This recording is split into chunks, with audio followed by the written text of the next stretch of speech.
একটি নৌকা স্রোতের অনুকূলে 3 ঘন্টায় একটি নির্দিষ্ট দূরত্ব অতিক্রম করে, 5 ঘন্টায় পূর্বের স্থানে ফিরে আসে। স্থির পানিতে ওই একই পথ যেতে কত সময় লাগবে?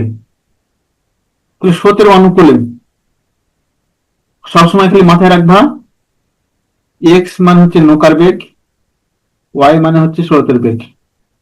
এক্স মানে নৌকার বেগ, ওয়াই মানে স্রোতের বেগ। এখানে একটু লিখে রাখতে পারো, ধরি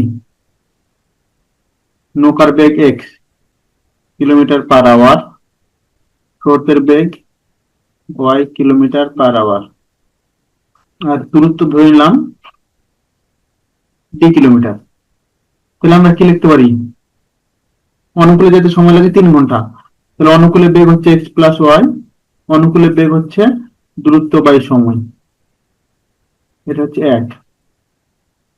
আবার বলতে পারি এক্স মাইনাস ওয়াই সমান হচ্ছে d/5, এটা হচ্ছে প্রতিকূলে বেগ।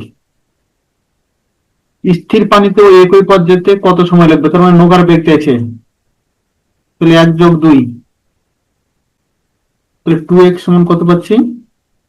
d/3 প্লাস d/5 সমান হচ্ছে 8d/15, এটা হচ্ছে 2x এর মান, বা x সমান 4d/15, তাহলে x এর মান পেয়ে গেলাম।